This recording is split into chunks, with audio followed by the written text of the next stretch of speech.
Hey everyone, Nathan here, also known as Vacuum Lover 1. It's been a while since I made a video, so I figured this would be a good way to open up the door to make more videos. So, with that being said, here I have in front of you guys a brand new in box Hoover Futura from 1993. Now, the box has been opened. As you can see, the tape is missing. And it looks like they opened it to maybe inspect to make sure that it was brand new or to look at it. I don't know. I inspected the machine and the power nozzle and the hose and nothing has been touched. The wands were kind of mishmashed, like one of them was sitting below the cardboard guard here. I actually put it back in its proper place. But as you can see, the power nozzle is still sitting in the casing or cardboard casing here. And the machine itself is sitting right here. So I found this on Facebook Marketplace for $35. On eBay, this would have easily gone for $200 or more, probably more as of recent, considering the inflation, not only in the other parts of the world and other markets, but in the vacuum cleaner world. So I was very cautious as to what this was. So I was like, hey, you know, vacuum cleaner collector, I'd love to have this machine, yada yada. And the lady was like, yeah, come pick it up. And so it took me about 2.5 hours to get to the town that she lived in. And I actually met with her husband, picked it up. I only paid $35. I inspected it, and lo and behold, it wasn't too good to be true. It actually was true. So I don't know much about these machines at all. I don't know much about Hoover canisters as a whole. I have a few. I have a Power Max canister. I have the Wind Tunnel Supreme, the black one with the suction slider on the handle, or speed control on the handle. And I also had a Dimension 1000 that I actually sold.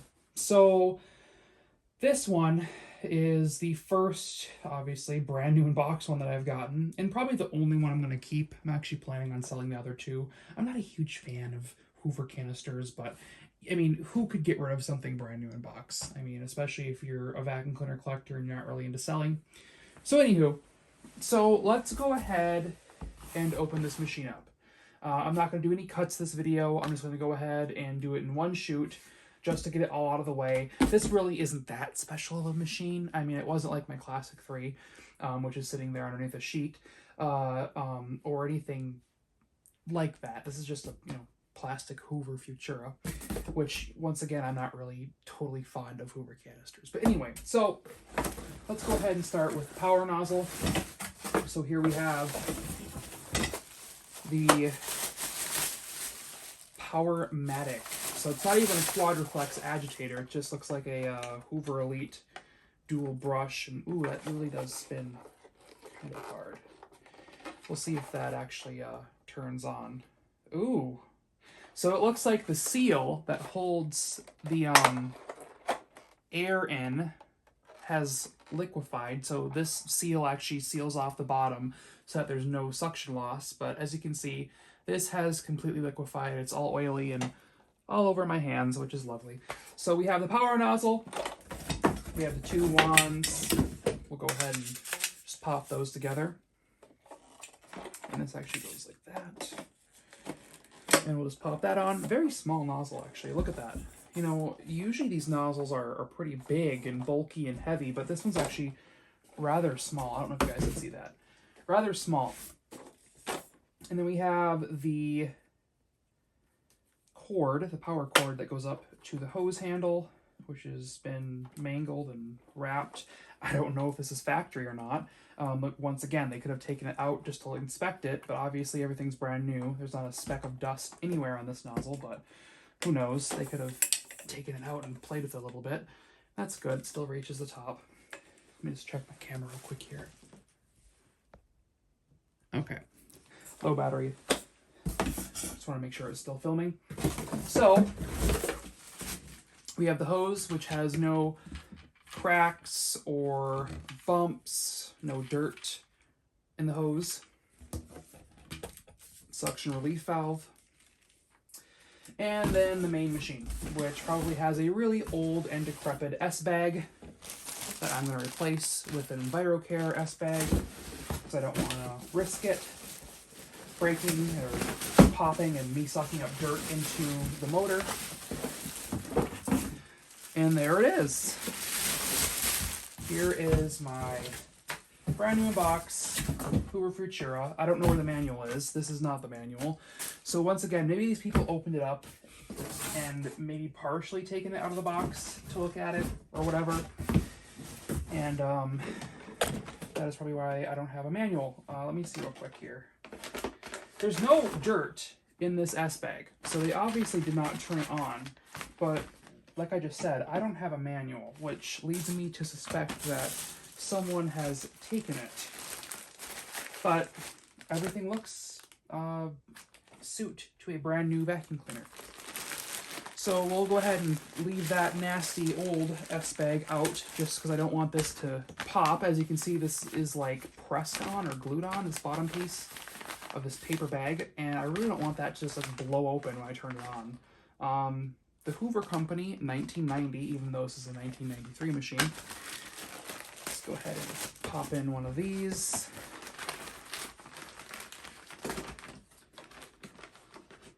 You guys can see me. Once again, I'm trying to do this in just one take. I really don't want to edit everything together.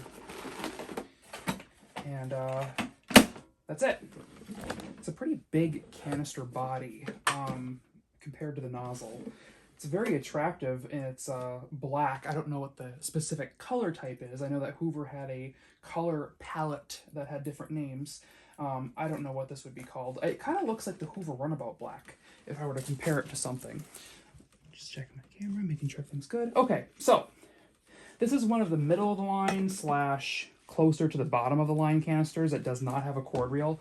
So actually the way that you wrap the cord is around the power switch and this cord hook, which has a quick release mechanism in it. So you can actually release the cord faster than you would having to unwrap it completely, which is still not as convenient as a cord reel, but who's complaining? Not me. Once again, I really don't plan to use this vacuum all that much. These attachments are like perfect, so I really don't want to get them all nasty and dirty. I mean, they are perfect. They're brand new. Except for that, what the hell? So it looks like from the Hoover factory, someone was impatient and went ahead and slammed the dust brush in, and now it has a bunch of bent bristles, which is fantastic, but that's easily fixed with a steamer. We have more bent things. That's actually surprising. I thought it would be more like the Hoover Elite style that just has plastic, but as you can see, there's some rubber fingers on there for pet hair. And power nozzle, hose, once again, a very, very basic canister vacuum cleaner.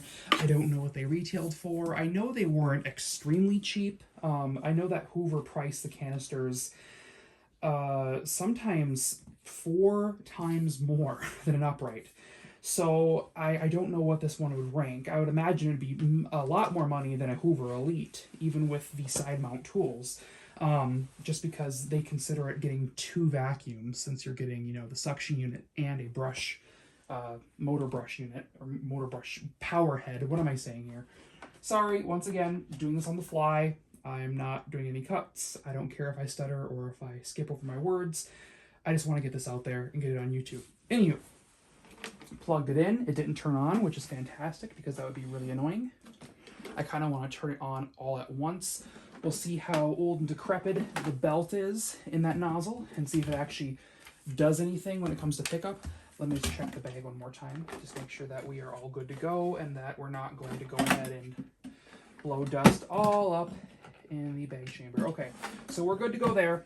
We are going to plug in the hose. So we have the actual inlet itself and then the power connection for the nozzle right in there. And then we have this very basic, which the Hoover Dimension 1000s used, suction relief handle, which means once you turn on the vacuum, this nozzle is going to turn on. There is no off on. So the way to clean bare floor would be to use the bare floor brush. You don't get to push this guy on bare floor. I don't even think the wheels are rubberized. I'll check here in a second. We'll lock that into place. I think you guys can see. No, you can't. So we're going to lock the handle onto the wand. We're going to take the power cord and plug that in properly. just see here. Ooh, that's kind of crispy. Okay, so we're all plugged in. I'll lower the cord sheath a little bit so that it's more looped in the bottom. So we're all plugged in, we're locked into place. This belt feels taut, so I'm hoping that it will actually turn on and do something and not just squeal or whatever. Who knows? Maybe the bearings are just absolutely shot in this vacuum cleaner. But we're still going to turn it on, and we're still going to try it out. So here we go.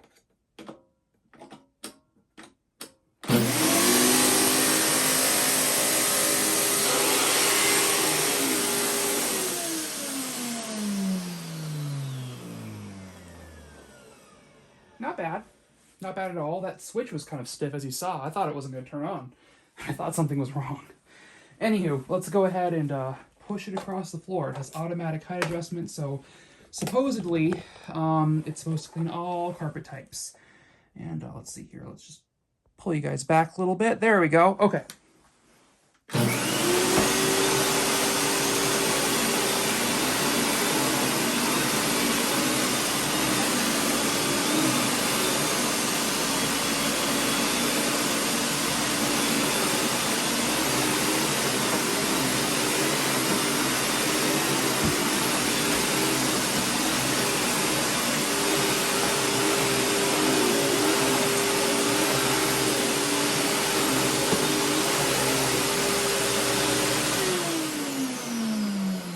The hose off and feel the suction real quick here. I don't like taking the handle off the hose, especially when there's a sheath cord plugged into it while the machine is running, just because that does pose a electrocution risk. So I like to take all that off after the machine is off, and then we'll turn it on. That's decent. I mean, it's not like extremely impressive. I mean, it is a Hoover canister, which don't have the reputation as having extreme suction, but it's good for what it is. When I was using the nozzle, it was gripping onto the carpet very well. So that's pretty much it, guys. Here, I'll show you how the cord reel or cord wrap works. You take the cord, and there's actually arrows right here. You probably can't see them. Let's just see real quick here. I'll zoom in so you guys can see. There's these lines, as you can see. And what you do is you follow these lines, and you take the cord, and you just wrap it around this back, like, spoiler this canister has. And that's pretty much it. That's how you store it too, I guess. Which, once again, I'm not really a fan of this, just because I think a cord reel is not really that cost prohibitive. I feel like even in the 90s, Hoover could have given every single canister a cord reel and still made money. But they decided to be a bunch of cheap asses and go ahead and do this monstrosity, which, as you saw, you put it up on its butt, and this happens, which, I mean, you probably could finagle it so that the plug is more right here, but who the hell's going to do that? All they're going to do is they're going to do this, which my mom would do probably. Just take the cord and throw it on there and put it in the closet, right? Which, once again, still works, so you can't complain too much, but still, I am definitely a fan of the cord reel system on every single canister. So, there it is, the Hoover Futura from 1993. The only thing it came with is this product registration card, which has Winnie Hoover Scrub and Vac Shampoo Polisher. I did not know they still had those in the 90s. Let me see.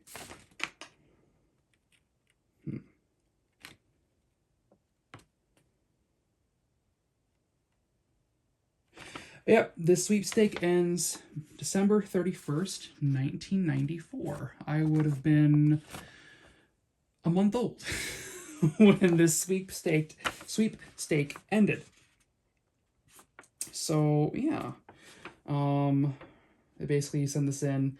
and you register the warranty of the product, and they probably send you a bunch of junk mail too with offers, because you have to put all of your information, including your spouse, male or female, what you do for a living, apparently, occupation, and then how did you hear about this Hoover product, or how did you hear or become aware of this Hoover product? Your income, that's a little intrusive. Education, what credit cards do you use regularly?